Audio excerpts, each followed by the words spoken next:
नमस्कार, स्वागत है आप सभी का हेल्थ से जुड़े इस प्रोग्राम में जिसका नाम है गुड हेल्थ। आपके साथ मैं हूँ आपकी होस्ट निशा भाटोरिया। और दोस्तों, जैसा कि आप जानते हैं, ये प्रोग्राम हमारी तरफ से एक पहल है लोगों को मेंटल हेल्थ के लिए अवेयर करने के लिए। और इस प्रोग्राम में जो जानकारियाँ हैं वो आप तक पहुँचाने के लिए हमारे साथ हैं डॉक्टर नीना विजयवर्गीय, काउंसलर और साइकाइट्रिस्ट, एफिनिटी हॉस्पिटल कोटा। तो सबसे पहले तो स्वागत करते हैं मैम, बहुत बहुत स्वागत है आपका प्रोग्राम में। थैंक यू निशा जी। और जैसा कि आप जानते हैं कि कार्यक्रम के पहले एपिसोड में हमने कुछ बेसिक बात तो ये की थी इस प्रोग्राम से जुड़ी हुई, इस मेंटल हेल्थ से जुड़ी हुई, और आज के प्रोग्राम में हम कुछ डिटेल डिस्कशन हम करने वाले हैं। तो सबसे पहला सवाल जो आज के प्रोग्राम का है वो ये है कि सिजोफ्रेनिया क्या है, इसके क्या कारण है और किस तरह से इसका उपचार किया जाता है। सिजोफ्रेनिया एक मानसिक बीमारी होती है जिसमें ब्रेन में कुछ ऐसे बदलाव हो जाते हैं, केमिकल चेंजेस हो जाते हैं, रसायन बदल जाते हैं, जिसकी वजह से मरीज के व्यवहार में, विचार में परिवर्तन आने लगता है। जैसे कि कई बार इंसान को शक होने लगता है कि दो लोग बात कर रहे हैं तो कहीं मेरे बारे में तो नहीं कर रहे हैं, मेरे खिलाफ तो नहीं कर रहे, कोई साजिश तो नहीं रच रहा, नुकसान तो नहीं पहुंचाना चाह रहा, मुझे मारना तो नहीं चाहता है, या मेरे परिवार वालों को नुकसान तो नहीं पहुंचा देगा। इस तरह के विचार आने लगते हैं और वो विचार सच लगने लगते हैं। जब ये बीमारी आगे बढ़ती है तो कई बार कानों में आवाज़ें सुनाई देना, जैसे कि आसपास कोई नहीं है फिर भी वो आवाज़ें सुनाई देना कि कोई बोल रहा है, कोई मुझे देख रहा है। कई बार लोगों को इस बीमारी में इंसान नज़र आने लगते हैं, जो इंसान नहीं है वो इंसान नज़र आने लगते हैं, उनकी बातें सुनाई देने लगती है। इसके चलते कई बार उन्हें नींद नहीं आती है, भूख नहीं लगती है, वो खाना छोड़ देते हैं। खाने में भी उन्हें शक होने लगता है कि खाने में कुछ मिला दिया है, तो शक के चलते खाना नहीं खाते हैं। उनकी फ़िज़िकल हेल्थ डेटेरियोरेट होती है, प्रॉपर अपनी सेल्फ केयर मेंटेन नहीं कर पाते हैं कि टाइम पे सोना या टाइम पे नहाना या घर का काम करना। उनका वर्क लाइफ भी अफेक्ट होती जाती है, पर्सनल लाइफ भी अफेक्ट होती जाती है, इमोशंस कम होते जाते हैं, वो उनकी पर्सनालिटी पूरी तरीके से डेटेरियोरेट होती जाती है। तो ये लक्षण होते हैं सिजोफ्रेनिया के। इनिशियली जैसे कई पेशेंट्स में सिम्टम आते हैं कि किसी ने मेरा फ़ोन हैक कर लिया है, कोई मेरे फ़ोन का कंटेंट देख रहा है, जो मैं सोच रहा हूँ या सोच रही हूँ वो किसी को पता चल जाता है, इस तरह के शक आते हैं। या फिर ये अगर अपने घर वालों से रिलेटेड हो तो कि मेरी वाइफ का संबंध किसी और से है, इस तरह का भी शक वहम होता है। कई बार कुछ तरह की साइकोसिस इस तरीके से होती है कि मुझे कोई बीमारी है और वो पकड़ के बैठ जाते हैं, 10 डॉक्टरों को दिखा देते हैं। डिल्यूजनल लेवल पे होती है, जिसे बोलते हैं फिक्स्ड फर्म फॉल्स बिलीफ, एक ऐसा बिलीफ जो गलत है, ऐसा विश्वास, लेकिन फिर भी आप कितने एविडेंस दो उन्हें सच नहीं लगते हैं। तो डिल्यूजन का होना, हेलुसिनेशंस का होना, इसके अलावा उनका बिहेवियर बदल जाता है। कई बार वो वायलेंट हो जाते हैं, अब्यूज़िव हो जाते हैं, गाली गलौज करना, मारपीट करना, गुस्सा करना, छोटी छोटी बातों पे नाराज़ हो जाना। ट्रीटमेंट का बोलो तो उन्हें लगता है कि मैं कोई मानसिक रोगी थोड़ी हूँ, मुझे कोई बीमारी नहीं। वो इस बीमारी का सबसे बुरा पार्ट ये है कि इंसान को पता नहीं होता कि उसे मानसिक रूप से बीमारी है। बीमारी जब इतनी बढ़ जाती है कि दुनिया को पता चल जाता है कि बीमारी, पर मरीज नहीं मानता कि उसे बीमारी, तो ये सिजोफ्रेनिया है। ये है इसके लक्षण, ये जानना जरूरी है क्योंकि अपने देश में कई बार लोग इन लक्षणों के चलते मरीजों को देवी देवता, बालाजी, भैरू जी, मंदिर, मस्जिद, दुकानें, काला जादू, टोना टोटका, ये समझ के बहुत सारा समय वेस्ट कर देते हैं और समय पे दिखा नहीं पाते। अगर इन बीमारियों में आप टाइम पे मरीज को लेके आएंगे तो अपन उनका इलाज आराम से कर सकते हैं। प्रॉपर ट्रीटमेंट स्टार्ट होता है, क्लिनिकली असेसमेंट शुरू होता है। जब बीमारी ज़्यादा होती है तो इनिशियली हम पेशेंट को भर्ती करके इलाज करते हैं। जो भी उसका ट्रीटमेंट होता है, इंजेक्टेबल्स होते हैं या फिर कभी हमें ECT देना पड़ता है, जैसे शॉक थेरेपी होता है, वो देना पड़ता है। और अगर बीमारी कम हो तो मेडिसिन से भी इलाज हो जाता है, जो एंटीसाइकोटिक मेडिसिन होती हैं, थेरेपीज़ होती हैं, ये दी जाती है। तो ये ऐसा नहीं है कि ये बीमारी है जो ख़त्म नहीं हो सकती, ये बीमारी आराम से ख़त्म हो सकती है। और ये हम बार बार हमारे दर्शकों को कह रहे हैं कि मेंटल हेल्थ जो है वो कोई टैबू नहीं है, अगर हम अच्छे से इलाज कराएं तो इलाज संभव है। और इसके बाद हम OCD के बारे में भी आपसे बात करना चाहेंगे। OCD क्या है, इसके क्या कारण है और किस तरह से पहचाना जा सकता है, उसके बारे में भी हमारे दर्शकों को बताएं। OCD एक बिल्कुल ही अलग बीमारी है। OCD में पेशेंट को पता होता है वो क्या कर रहा है। इसको बोलते हैं ऑब्सेसिव कंपल्सिव डिसऑर्डर। इसके दो पार्ट होते हैं, ऑब्सेशन और एक कंपल्शन। जैसे कि किसी को विचार आया कि मेरे हाथ गंदे हैं, उसने जाके हाथ धो लिया, फिर थोड़ी देर बाद फिर से वही विचार आ रहा है, ना चाहते हुए भी उसे फिर से जाना पड़ेगा। क्योंकि अगर उसने हाथ नहीं धोए तो उसे लगेगा नहीं, कुछ तो गंदगी चिपकी हुई रह गई। इस बीमारी के चलते पेशेंट्स बहुत देर तक हाथ धोते हैं या बहुत देर तक नहाते हैं। ये तो एक टाइप है। ऐसे कई बार लोग बार बार ताला चेक करना, गैस चेक करना, चाबी चेक करना, पैसे चेक करना, checking is also a type. कई बार एक होता है कि सब चीज़ों को सीक्वेंस में जमाना, कि अरे ये सब फैला हुआ है, बार बार वो चीज़ों को सीक्वेंस में जमाते हैं, लाइन में जमाते हैं। कोई चीज़ टच कर ली तो बार बार टच करते हैं। कोई पेशेंट्स आते हैं जिनको ऐसी बीमारी कि उनको विचार आता है, बार बार ना चाहते हुए विचार आता है कि मेरे घर वालों के साथ कुछ गलत हो जाएगा या मेरे साथ कुछ गलत हो जाएगा, जिसके चलते 4 बार वो चीज़ों को छुएंगे या पीछे मुड़ के देखेंगे या कुछ भी हो सकता है। कंपल्शन सबके कुछ भी हो सकते हैं। तो ये एक ऐसी बीमारी है जिसमें ना चाहते हुए भी अनवांटेड थॉट्स आते हैं, विचार आते हैं, जिन्हें हम रोकना चाहें तो वो रुकते नहीं हैं, और रोक भी लें तो थोड़ी देर बाद फिर से आते हैं, और उनके आने से हमें तकलीफ़ होती है क्योंकि हम नहीं चाहते वो विचार हमें आए। कई बार सेक्सुअल थॉट्स बार बार आते हैं, हम नहीं चाहते कि किसी के प्रति सेक्सुअल थॉट्स आए, पर आते हैं। इस बीमारी में कई बार अपने परिजनों को लेकर नेगेटिव थॉट आते हैं और ये विचार बहुत परेशान करते हैं, जिसके चलते फिर घबराहट होना, बेचैनी होना या एक अंदर से एक नेगेटिव अर्ज क्रिएट होना। कई बार इसमें भी नींद और भूख डिस्टर्ब हो जाती है।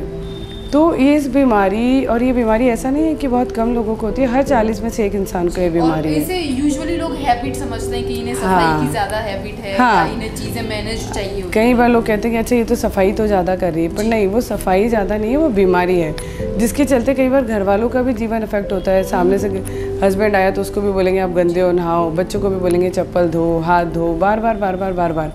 तो घर वालों का भी लाइफ अफेक्ट होता है, पेशेंट का मैक्सिमम टाइम इन्हीं चीज़ों में चला जाता है। इसका भी ट्रीटमेंट संभव है, मेडिसिन हमें देनी पड़ती है, थेरेपीज़ हमें देनी पड़ती है, क्योंकि ब्रेन में जब रसायन बदलते हैं, केमिकल्स की कमी होती है तो ये बीमारी होती है। तो हम पेशेंट्स को OCD का ट्रीटमेंट स्टार्ट करते हैं, क्लिनिकल असेसमेंट करते हैं, साइकोलॉजिकल असेसमेंट करते हैं, कॉग्निटिव बिहेवियर थेरेपी इसमें काफ़ी कारगर है, तो वो स्टार्ट करते हैं। जी, इसके बाद मैम आज की लाइफस्टाइल की अगर हम बात करें तो हर इंसान स्ट्रेस्ड है और नींद ना आने की प्रॉब्लम बहुत ज़्यादा कॉमन है। तो अनिद्रा के बारे में बात करेंगे तो किस तरह से ये दिक्कत होती है लोगों को, किस तरह से इसको मैनेज किया जा सकता है, स्लीप मैनेजमेंट की अगर हम बात करें। यस, नींद की बीमारियां बहुत सारी तरह की होती है। जैसे कई लोगों को अगर दिक्कत है तो बहुत देर तक वो सो नहीं पाते, 10 बजे बिस्तर पे चले गए पर 2 बजे तक नींद नहीं आ रही, या कई लोग सो तो गए पर जल्दी नींद खुल गई सुबह 3 बजे, अब क्या करें, आगे नींद नहीं आ रही। कई लोगों को नींद टाइम पे आ रही है, टाइम पे खुल रही है, पर बार बार बीच में नींद खुल रही है और बराबर समय पे नहीं आ पा रही है। तो ये होता है, कईयों को नींद बहुत ज़्यादा आ रही है, सुबह भी आ रही है, दिन में भी आ रही है, शाम को भी आ रही है। तो ये सब स्लीप डिसऑर्डर्स होते हैं। किसी किसी को प्योर क्लियर कर सिर्फ स्लीप इश्यूज़ होते हैं और कोई साइकोलॉजिकल इश्यूज़ नहीं होते हैं, जैसे इंसोम्निया, हाइपरसोम्निया बोलते हैं। कभी कभी ये secondary to depression, secondary to anxiety होते हैं, मतलब कोई और मानसिक बीमारी होती है जिसके लक्षणों को हमने इतना ध्यान से नहीं देखा होता और हमें सिर्फ नींद वाला लक्षण ज़्यादा नज़र आता है। तो किसी और मानसिक विकार के चलते भी नींद की समस्या हो सकती है, पर जब भी नींद की समस्या हो आपको अपने डॉक्टर को दिखाना चाहिए, क्योंकि नींद की समस्या के चलते ज़्यादातर लोग नशे में पड़ जाते हैं। उन्हें लगता है नींद नहीं आ रही, एक पैक अल्कोहल ले लेते हैं, या नींद की दवा काउंटर से ख़रीद के, मेडिकल से ख़रीद के खाते हैं। वो गलत है, जिससे एक बीमारी ना ठीक हो के दूसरी मानसिक बीमारी आपको गले लग जाती है। तो जब भी नींद से रिलेटेड दिक्कत हो आपको साइकियाट्रिस्ट को दिखाना चाहिए, ट्रीटमेंट लेना चाहिए, अपना असेसमेंट कराना चाहिए कि नींद की दिक्कत क्यों है, क्या कमी है, क्या प्रॉब्लम्स हैं।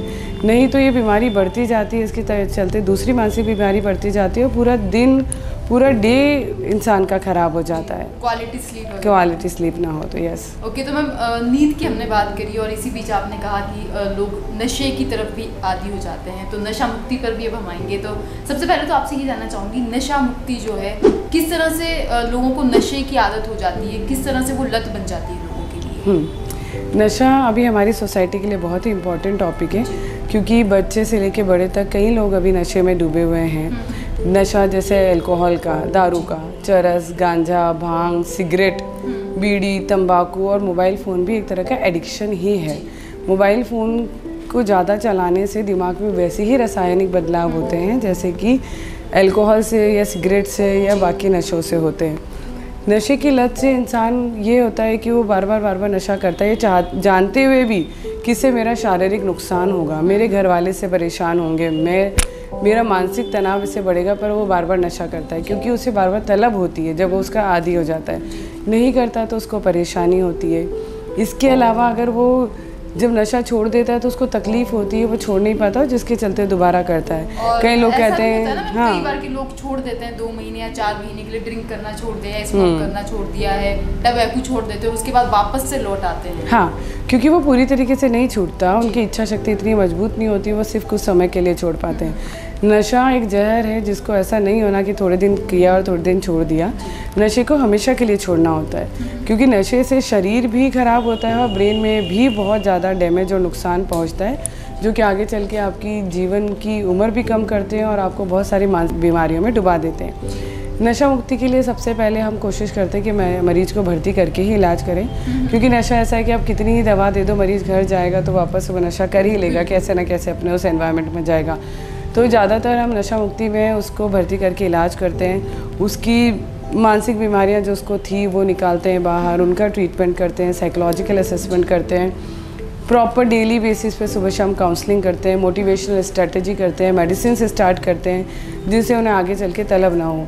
उनका विड्रोल फेज मेंटेन करने के बाद वो मेंटेन रहें कि नशा ना करें, आगे चल के वो नशा ना करें। इन सब चीज़ों का ध्यान में रखते हुए उनकी प्रॉपर काउंसलिंग करते हैं, ताकि जब भी वो हॉस्पिटल से डिस्चार्ज उसके बाद वो दोबारा उस नशे में ना पड़े, वो अपनी लाइफ को प्रॉपर जी सके और नशा छोड़ने से जो भी उनकी तकलीफ़ें हो रही हैं उनको सबको हम मेडिसिन और थेरेपीज़ और काउंसलिंग से मेंटेन करके रखते हैं। बिल्कुल। तो मैम, एफिनिटी हॉस्पिटल के बारे में हम बात करें तो किस तरह से मेंटल हेल्थ के बारे में यहाँ कोशिश की जा रही है, किस तरह से लोगों की हेल्प की जा रही है ताकि ये जो मेंटल हेल्थ से जुड़े इश्यूज़ हैं लोगों के वो सोल्व हो सके? मानसिक स्वास्थ्य को लेके लोगों को जागरूकता नहीं है, सबसे बड़ी प्रॉब्लम ये है।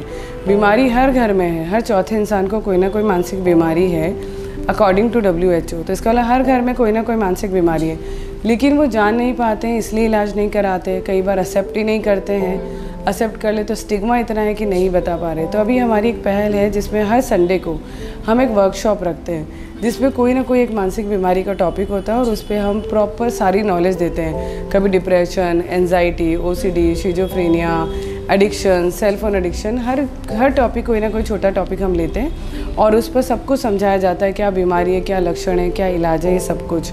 इसके अलावा बाहर हम जाके कैंप्स करते हैं मंथली।